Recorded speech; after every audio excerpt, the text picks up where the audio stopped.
大家好，我係三百佳。今日我哋不如傾下一部電影新版嘅《白雪公主》。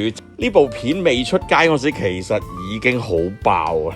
女主角 Rachel Zegler 嘅言論十分惹火，套戲已經變咗做文化戰爭同埋政治正確嘅戰場。預告片一出嗰陣時 ，YouTube dislike 嘅數衝咗上天咁滯，成為最多人踩嘅預告片之一。電影未上映，好似已經被判咗死刑一樣。今日我哋不如一齊睇睇，究竟佢係死啲乜嘢，同埋套戲係咪真係咁差呢？正式開始之前，希望大家可以繼續俾多啲鼓勵我，訂閱我嘅頻道，留言點讚分享，幫手推一推啲 view 數，順便 follow 埋我 IG 同埋 Facebook， 有你嘅支持係我拍片嘅動力。第一個最大嘅主因就梗係呢套戲嘅女主角 Rachel Zegler。拍攝途中之前呢，都做咗好多好奇怪嘅言論啦，係幫倒忙嘅言論啊！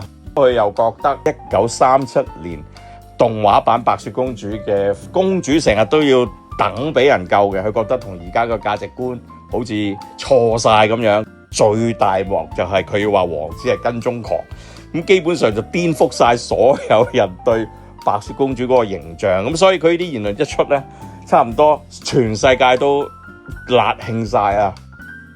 政治上嘅問題呢，佢都中意參與意見嘅。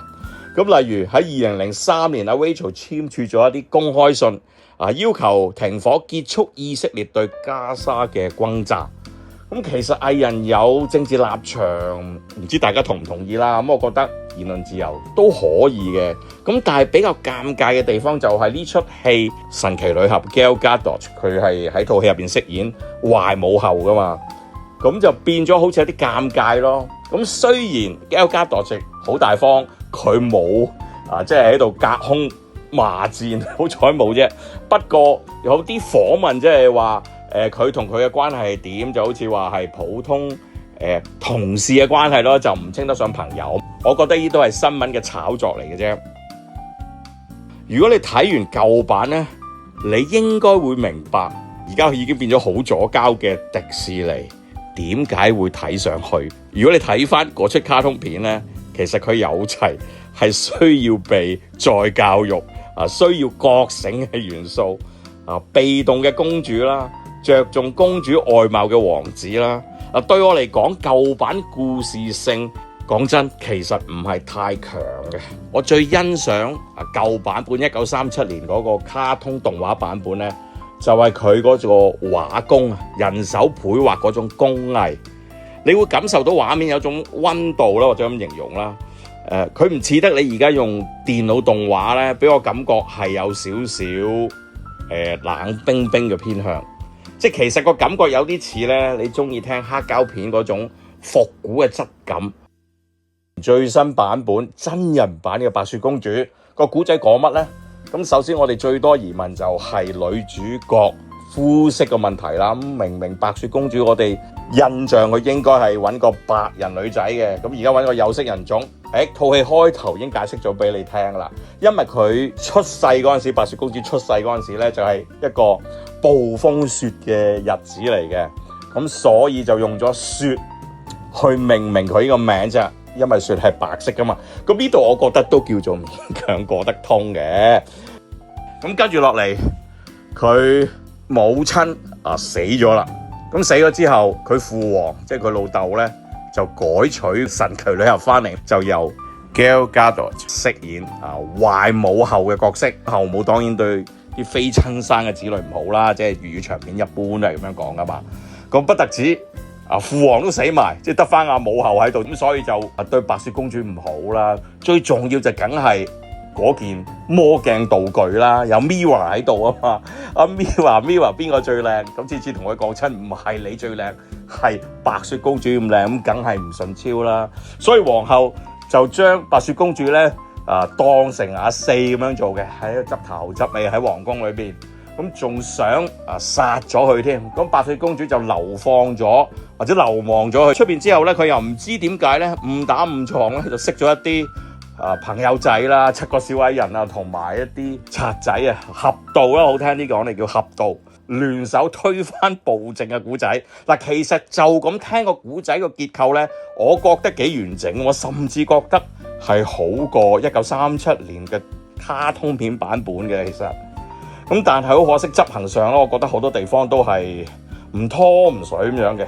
即係例如皇后點樣壓迫人民，公主同示威人嘅關係係點樣建立，推翻暴政嘅過程有冇啲咩角力啊，有冇啲咩張力喺後邊呢？就真係冇乜嘅，佢全部都拍得好平面啊，對白行先，我就覺得完全冇電影感嘅。但佢係有講過我頭先講嗰啲嘢，不過係拍得唔好嘅啫，我覺得。而我覺得最經典啊，大家最期待一定會有食毒蘋果嗰幕啦，同埋最後白雪公主死咗，大家知呢個咪劇透嚟嘅。個王子嗰個深情一吻，呢兩個最重要嘅名場面呢，梗係會有嘅。不過真係話嚟啊嚟嘅喎，完全冇編排，一嚟就嚟，講一兩句食咗個蘋果，冇編排，王子一嘢懟落去錫佢。雖然剛才你見到嘅係卡通片片段，但係1937年版本，無論係剪接啊、音樂啊，成個氣氛呢係緊張過2025年版嘅喎。整體俾我感覺就係新版係意圖修補卡通版本一啲不足嘅地方，但係又係差啲咯。細心論一論新版嘅故事結構，其實係好似沙丘寒戰端，係啊，唔係講笑啊，真係似。你諗下，呢兩出戲嘅主人翁兩個同病相憐，佢老豆都係俾人剁咗，俾人殺咗，然後流放到去野外。一個就流放咗去沙漠，一個就流放咗落去森林裏邊。咁大家喺呢個野外呢，都識咗班豬朋狗友。白雪公主就識咗7個小矮人啦，同埋今次多咗嚟嘅族群有一個合道一啲山賊啦嚟當嘅族群啦。咁識咗呢兩班人嘅，咁其實我覺得係可以再寫得立體少少嘅，特別講緊皇后點樣欺壓下面班人民呢？套戲真係有交代過㗎，唔係冇。不過就真係輕描淡寫，甚至對白一兩句啊，你唔感受到個皇后咁差咯，你亦感受唔到佢啲人民呢係幾慘咯。咁啊，全部得個講字。其實個改編劇本，我覺得有 potential 做得更加好啊。其實即係女版嘅《王子復仇記》啫嘛，但係好可惜都係嗰句啦。好似無心戀戰，我覺得成 team 人都好似無心戀戰，定係因為太多人俾咗好多壓力，成個 crew 令到個產品而家出嚟變咗係俾人感覺係好政治正確咯。演員部門方面，平心而論唔算好出色。如果兩位女士嚟計啦嚇，白雪公主係做得好少少嘅。反而有啲失望就係神奇女俠嘅啫。神奇女俠最初係睇套戲其中一個入場嘅原因就係睇神奇女俠啦。咁但係好可惜咧，喺套戲裏邊，一來我覺得唔夠空間俾佢發揮啦，冇太多內心戲俾佢 develop。咁呢個亦無可厚非嘅，始終佢係一個兒童向嘅故事。不過最大嘅問題就係佢本身唔係咁唱得皇后。呢套戲亦安排咗應該係1首歌左右俾佢唱啦，麻麻地啦呢套。如果兩個嚟計呢，其實女主角喺套戲裏邊嘅演技或者係唱功呢係好過 Gal Gadot 嘅。女主角亦唔係話特別標青啫，喺套戲裏邊嘅演技，我只可以話對我嚟講唔反感咯，唔會話喂佢做得好差，令我覺得好辛苦睇落去，我又唔覺嘅。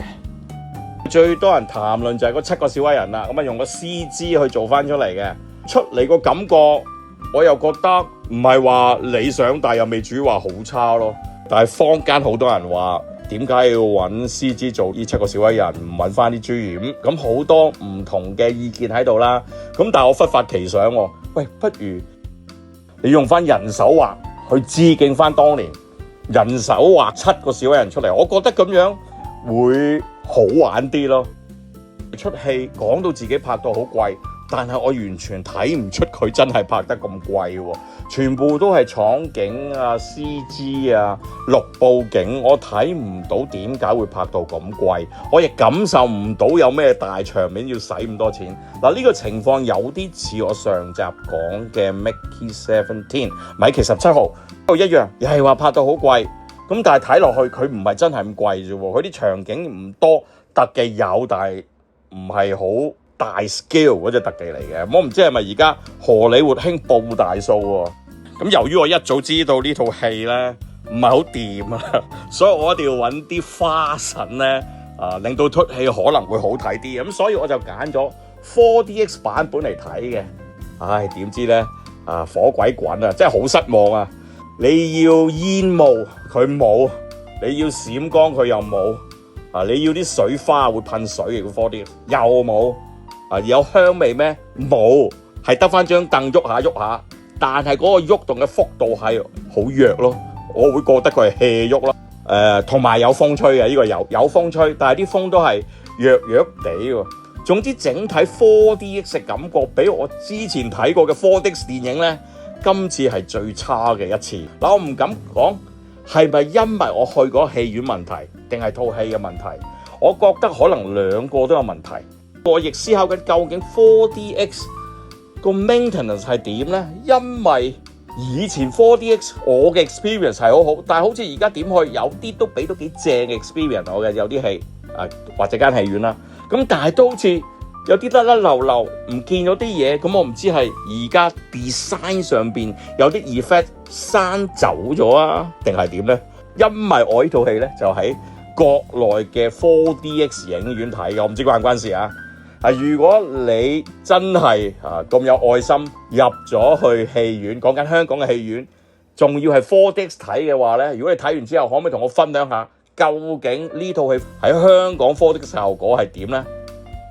我成日諗呢出戲，如果女主角 Rachel 唔係咁多嘢講，唔係咁火爆言論，如果迪士尼用翻白人做女主角，或者王子改佢做拉丁裔可能都 OK 喎，其實個王子個角色，又或者揾芭比嘅導演嚟拍呢，可能呢出白雪公主會變成另外一個芭比成功嘅案例喎。嗱，芭比係 OK， 佢都係幾左膠下，但係佢個 balance 我覺得玩得幾好喎，芭比。你又唔可以怪嘅，政治氣候而家真係大變天。開拍嗰陣時同埋而家上映嗰陣時咧，唔同晒啊！成個政治氣候。我成日覺得，如果呢出戲喺大選之前推出，用 Donald Trump 欺壓女性為噱頭，我講緊呢個唔係我嘅意見啊嚇，左翼人士嗰啲都幾主流嘅意見啦，對特朗普啦，我對特朗普完全係 OK 啊，我唔覺得特朗普係欺壓女性嘅。咁我覺得如果真係用呢個方法去做呢，可能啫喎，都係有得救啊，因為真係政治嘅嘢好難估啊。咁最慘就係連迪士尼嘅 CEO 都曾經發表過言論，話過去佢哋迪士尼嘅作品，佢哋嘅電影太過着重政治正確，太過着重俾啲 message 去啲觀眾嗰度，而忽略咗娛樂性，咁啊死啦！即係連老細都唔睇你，搞到而家白雪公主全球首映嘅規模都要大縮水，俾我感覺真係白雪公主已經變為迪士尼一個戲卒啊！真係慘啊！真係有好多人都會話 Get woke go broke， 咁係嘅，好多左膠向嘅電影咧都係破產收場，即係唔收得啦。咁但係芭比又正證明咗，如果你古仔講得好咧，偏激得嚟都仲有少少保留嘅地方咧，可能係有市場。公道啲講，其實套戲又未至於爛到而家坊間好似一沉拍柴咁樣嘅。新版拍出嚟咧，我個人覺得真係冇嚟神氣，頹到爆。呢個只係致死嘅原因。或者白雪公主由出世嗰一刻，由頭到尾都注定係一個童話故事嚟。或者我哋用咗太多成人嘅視覺去解讀一個淨係服務兒童嘅故仔。電影入邊白雪公主靠真愛之吻復活，定係需要政治正確？大家點睇呢？